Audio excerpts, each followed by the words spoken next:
Bismillahirrahmanirrahim. Assalamualaikum warahmatullahi wabarakatuh. Kembali lagi dengan aku Muhib di channel YouTube aku Muhib29. Kali ini aku ingin mereview sebuah buku dari C.S. Hayren yang pernah saya review juga. Bukunya yang berwarna kuning, pasti teman-teman pernah lihat di video sebelumnya atau pernah baca bukunya yang berwarna kuning, berjudul apa ya kemarin, Kami Bukan Sarjana Kertas. Nah, kali ini aku ingin mereview yang berwarna merah.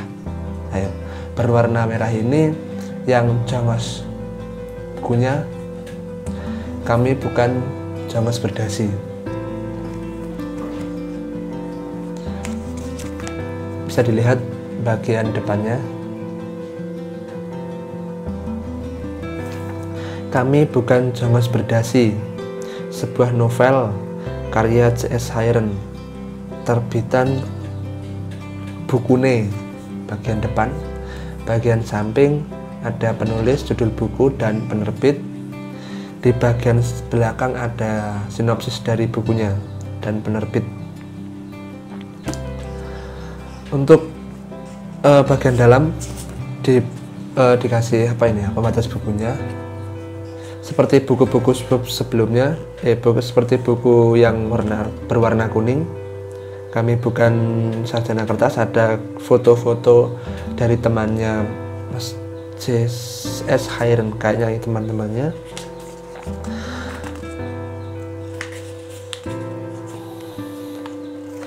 Tebal halaman 414 halaman dengan ukuran buku 14 kali 20 cm. Penerbit PT Bukune Kreatif Cipta. Penulis C.S. Hayren. Cetakan pertama Oktober 2019.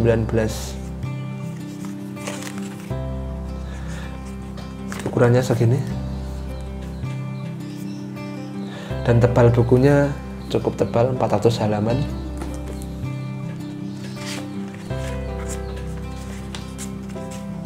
Gedung tinggi, fondasinya harus kuat, menancap ke dalam dan tak terlihat. Jika ujian hidupmu kelap dan pekat, anggap saja agar kelak kau tinggi mencuat. Buku ini tidak ada daftar isinya, langsung ke isi bukunya. Ada 5 babak dan tidak dijelaskan babak pertama apa, kedua apa, dan ketiga dan seterusnya. Untuk harga dari bukunya seharga 100 kurang 1000 atau 99.000 harga Pulau Jawa. Nah, untuk isi dari buku ini, buku Kami Bukan Sarjana Kertas karya Mas C.S. Hayren, buku ini menceritakan lanjutan dari buku sebelumnya, buku yang berwarna kuning, Kami Bukan Sarjana Kertas, yang berisi tentang permasalahan di perkuliahan dan pendaftaran dan di dunia perkuliahan. Buku ini menjelaskan tentang permasalahan di kehidupan nyata, kehidupan sesungguhnya ketika lulus dari perkuliahan, mulai dari pekerjaan atau karir, percintaan, dan lain-lain. Masih diisi dengan 5 tokoh: Ogi, Ranjau, Gala, Sania, Juwisa. Ini tokoh utamanya, ditambah dosennya Bu Lira, sama beberapa tokoh tokoh pendamping atau pokoknya tokoh pendamping itulah. Dari 5 tokoh ini, atau juga 6 sama Bu Lira sebagai dosennya dulu di kampus UDEL. Nah, semua ini memiliki permasalahan hidupnya masing-masing. Mulai dari Ranjau yang mulai meniti karir di jurnalistik, dan juga kisah percintaannya yang tidak begitu mulus, dan juga sebenarnya dalam dunia pekerjaan dia juga tidak begitu mulus. Ada beberapa kendala sampai akhirnya dia membuat sebuah program dengan Najwa dalam buku ini. Nah, untuk si Ogi temennya Ranjau ketika mendaftar kuliah dulu. Temennya Ranjau ini si Ogi sekarang bekerja di sebuah perusahaan terbesar di dunia, salah satu di Silicon Valley apa itulah pokoknya. Di sana ia menjadi seorang programmer yang cukup disegani dalam dunia program, dalam dunia aplikasi, dunia internet dan sejenisnya. Di sana ia kan diceritakan dulu kalau di buku sebelumnya dia tidak memiliki jasa karena dia di DO dari kampus UDL, dan akhirnya dia meniti karir di dunia pemrograman dan akhirnya dia menjadi orang kepercayaan di perusahaan tersebut. Nah, ketika itu ia pulang ke Indonesia dan mulai bekerja sama dengan Sigala, membuat sebuah aplikasi untuk dunia pendidikan dan psikologi, dibantu dengan temennya si Ogi dari kampus Udin, siapa namanya, yang dulu pernah membantu si Ogi ketika memulai belajar pemrograman di sebuah komputer. Nah, Sigala ini kisah kehidupannya lempeng-lempeng saja dan enak-enak saja, mulai dari karir menjadi seorang guru, menjadi seorang arsitek, mengisi waktu luangnya, dan juga membantu Ogi dalam mencapai sebuah aplikasi yang dia inginkan. Untuk kisah cintanya dari Sigala ini, ia menikah dengan temannya mendaki, temannya daki gunung dari kampus Udin. Setelah beberapa bulan ia beberapa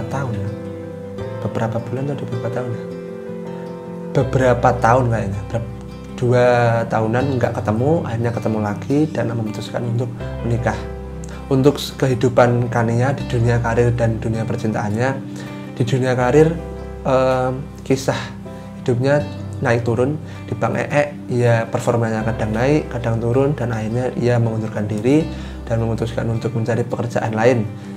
Nah, ketika mencari pekerjaan lain ini beberapa bulan ia tidak menemukan, akhirnya dia memutuskan untuk membantu orang tuanya di pasar berjualan. Di sini ia mendapat ilmu jual beli dan juga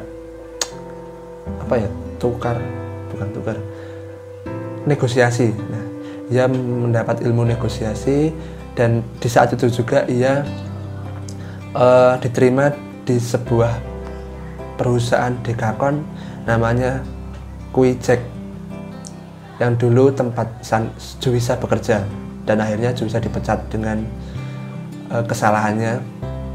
Nah, di Kuijek ini si Sania memiliki karir yang cukup cemerlang. Ia diakui sebagai orang berpengaruh dalam perusahaan itu oleh bosnya, manajernya. Pokoknya dia adalah orang yang berpengaruh di perusahaan itu, si Sania. Dan suatu ketika Sania diajak oleh timnya untuk karaoke di suatu tempat. Nah, di sana temannya ternyata kaget. Sania ini memiliki suara yang bagus, seorang suara rockstar, bukan yang kayak tantri kotak gitu loh, vokalisnya Kotak. Nah, dia memiliki suara seperti itu, rockstar. Akhirnya dia ketika itu ada lomba di Kuijek, bukan internal, eksternal yang mau mendaftar. Nah, Sania ini menjadi jurinya bersama tiga orang musisi besar dari dunia musik. Akhirnya ia diajak menyanyi bersama ketika konser tersebut. Nah, untuk Juwisa, kisah Juwisa ini sangat menyedihkan. Juwisa ketika keluar dari lulus dari S1 di kampus UDL, ia memutuskan untuk membangun usaha dulu di kampung untuk membiayai hidupnya dan meneruskan cita-citanya yang akan mengambil S2 di Eropa. Nah, ternyata tidak semudah yang ia bayangkan. Mulai dari usahanya yang mulai turun pendapatannya, dan di sana ia memutuskan untuk bekerja di kota. Nah, ketika itu dia memiliki tiga kesibukan. Mau mengambil S2 di Eropa, mendaftar PNS, dan yang satu lagi bekerja untuk menghidupinya. Nah, ternyata yang bekerja ini dia dipecat di Kuicek, dan akhirnya dia menjadi PNS. Dan ketika menjadi PNS, beberapa bulan ia mengalami kecelakaan yang membuatnya harus kehilangan satu bagian tangannya dan satu bagian kakinya. Di sini ia drop, ia akhirnya pulang. Nah, suatu ketika Shania dan Randy, dua orang ini membantu Juwisa untuk mengambil S2. Dia berkenalan dengan seorang dosen, mantan dosen kampus UDEL, dan si Shania ini karena si Juwisa mantan pekerja di Kuicek yang dipecat karena kesalahan, mendapat beasiswa. Akhirnya si Juwisa mendapat beasiswa di kampus UDIN, S2 di sana. Nah, untuk Bu Lira ini memiliki permasalahan yang tidak kalah membingungkan dengan mahasiswanya dulu dari kampus UDEL. Permasalahan hidupnya mulai dari kampusnya yang ditutup oleh Kementerian, kampus UDEL yang dibangun oleh ayahnya dan akhirnya kolaps. Ayahnya mulai sakit dan ia harus merawat ayahnya. Bu Lira ini memutuskan untuk mendaftar di kampus UDEL sebagai dosen di Fakultas Kedokteran. Ia juga mengisi waktunya ketika tidak mengajar dengan membuat bisnis online sebagai dokter hewan.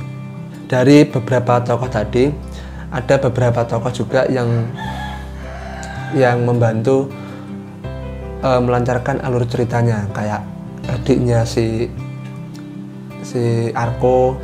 Oh iya, si Arko belum ceritakan ya. Si Arko ini ceritanya si Arko ini ceritanya tidak lulus di kampus UDEL dan akhirnya pindah kampus ke kampus UDIN dengan mengambil beberapa SKS agar cepat lulus. Sebelum mengambil kuliah di UDIN dan pindah dari UDEL, ia pernah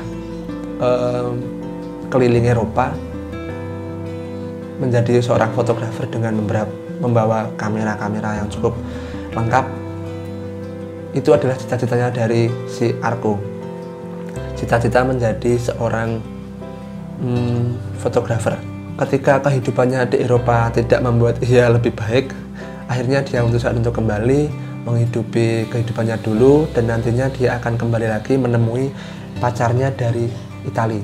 Tapi kenyataannya malah pacarnya dari Italia ini ke Indonesia untuk menghadiri wisuda dari si Arko dan juga keliling Indonesia. Selain 5-6 tokoh itu, ada beberapa tokoh tambahan kayak adiknya Arko, rekan kerjanya si Ranjau atau Randy, dan juga pacarnya, bos dari Shania, dan masih banyak lagi. Nah, untuk buku ini, opini dari aku pribadi, sebenarnya buku ini enak dibaca. Dengan tebal 400 halaman, dibaca nggak sampai 5 hari selesai. Yang menjadi catatanku sendiri, bahasanya kayak berlebihan. Nanti teman-teman ketika baca akan tahu, bukan menjelekkan, tapi hanya opini aku pribadi. Bisa teman-teman tidak sependapat, kayak bahasanya ada alay-alaynya, tapi nggak banyak kok, hanya beberapa kata. Nanti pokoknya teman-teman ketika baca buku ini akan tahu sedikit banget kealayannya dari buku ini. Ini pendapat aku pribadi. Mungkin dari teman-teman atau mas penulisnya, Mas C.S. Hayran tidak sependapat, menurutnya bagus, tapi oke. Buku ini cukup bagus dan oke banget untuk dibaca. Dan kedua, ada ada cerita di buku ini kayak diulang lagi dari buku sebelumnya, menceritakan kepulangannya dari Ogi dan membelikan rumah untuk orang tuanya. Mungkin itu saja dari aku. Jika menurut teman-teman bermanfaat, bisa like, comment, share, dan subscribe. Terima kasih. Wassalamualaikum warahmatullahi wabarakatuh.